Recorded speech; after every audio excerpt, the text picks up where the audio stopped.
이번에 소개할 승소 사례는 1회 조정만으로 합리적인 재산 분할을 하면서 승소한 사안입니다. 의뢰인분들도 종종 궁금해 하시는 것 같아요. 조정이혼, 소송이혼, 차이점은 뭐가 더 나을까? 이렇게 이제 궁금해 하시는데 또 어떤 게 더 에너지가 많이 드나? 이런 거도 좀 궁금해 하시는 경우도 있고, 제가 보기에는 조정이혼이나 소송이혼이나 에너지는 비슷하게 들지 않나 이런 생각이 들어요. 그러니까 조정은 양측 대리인, 변호사님이 이제 출석을 하시고 이제 조정위원님이 주로 진행을 하시죠. 그리고 우리 당사자분도 조정 기일은 가급적 같이 출석하시는 편이에요. 왜냐하면 그 현장에서 직접 좀 설명드려야 될 부분도 있고, 또 조정이라는 거는 우리 의뢰인분의 좀 의사나 결정도 중요한 부분이거든요. 판결이야 저희가 최대한 자료나 서면을 제출해서 재판부의 판단을 받는 것이라면, 조정은 결론적으로는 진행을 물론 하는 분은 있지만 우리가 이제 결정을 하는 부분이 있기 때문이죠. 가정법원 조정은 보통 한 2시간 정도의 텀으로 잠바 있는 경우가 많아요. 그래서 조정이 불성립할 것 같으면이야 30분 정도 만에 끝나기도 하지만 더 걸리기도 하죠. 왜냐면 양측 이야기 한번 들어보면 일단 시간이 쑥 가기 때문에. 근데 이제 성립하려고 하면 2시간 정도 걸리는 경우도 꽤 있고, 사실 더 많이 걸리는 경우도 있죠. 제가 예전에 조정 성립시켰을 때 5시간을 이제 연이어서 진행했던 사안도 있거든요. 그 사안을 떠올리니 또 여러 가지 기억들이 막 가는데, 이제 사안의 특성도 있지만 처음에 그 사안을 맡았던 판사님이 양육 관련해서 대립 있는 사안은 조정을 굉장히 필요하다라는, 어떻게 보면 의뢰인 입장에서 왜 이렇게까지 조정을 해야 되나? 근데 또 판사님 입장에서는 이제 나름의 직업적인 사명을 갖고, 왜냐면 사실 판결문 쓰는 게 더 쉬울 수도 있거든요. 근데 조정을 하고 또 하고 또 하고 이러시니까 이제 그랬던 사안이 있는데, 결국에는 그 사안이 조정으로 좀 합당하게 잘 마무리는 됐지만 5시간 장장에 걸쳐가지고 왔다 갔다 하면서 했던 게 이제 기억이 납니다.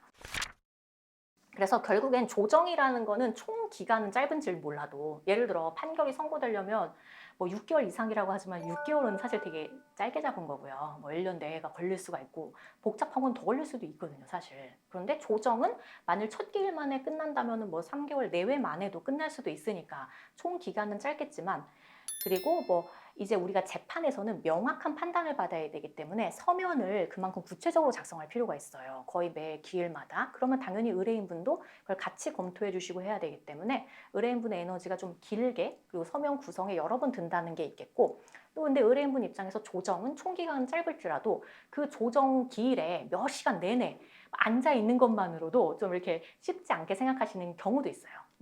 우리가 그냥 합리적으로 조율이 가능한지 얘기만 나누면 참 좋을 텐데 상대방이 자꾸 이상한 소리를 한다거나 이런 경우 이제 아무래도 좀 스트레스를 받으실 수도 있겠죠. 우리 의뢰인분도 그랬어요. 그래서 우리 의뢰인분이 일단은 우리가 이제 저쪽에서 조정 신청을 했고, 우리는 피신청인인데 이혼 자체에는 이제 합의가 되시고, 사실 재산 분할 등에 있어서 합리적인 범위라면 좀 빠르게 끝내고 싶다는 생각이 있으셨죠. 그래서 양측 재산 정리를 토대로 이제 빠르게 재산 조회 등을 통해서 어느 정도 정리가 되었고요.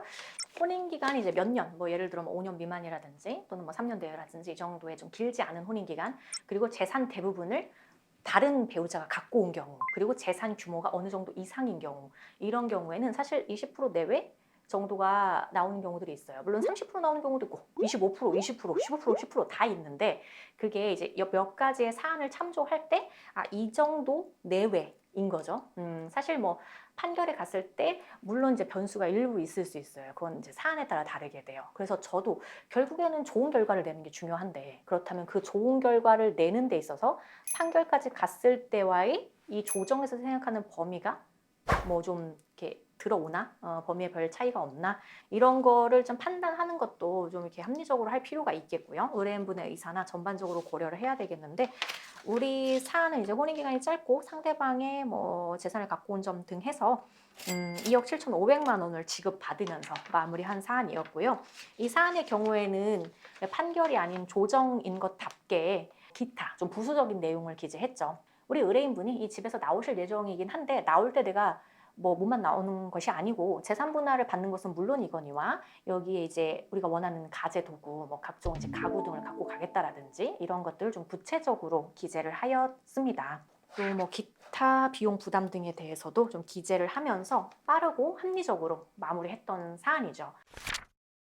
한 조정기일 만에 마무리하기 위해 굉장히 미리미리 재산 조회를 했던 점, 그리고 첫 기일 전에 굉장히 세부적으로 조정안을 좀 마련했던 점, 그래서 조정기일에 가서도 조정 성립이 일단 되면 좋은데 그것이 합리적인 범위 내어야 하기 때문에 그런 걸 순간적으로 굉장히 좀 생각을 많이 하면서 진행을 했던 점 등을 토대로 뭐 1회 기일 만에 원하시는 대로 좀 마무리가 되었습니다.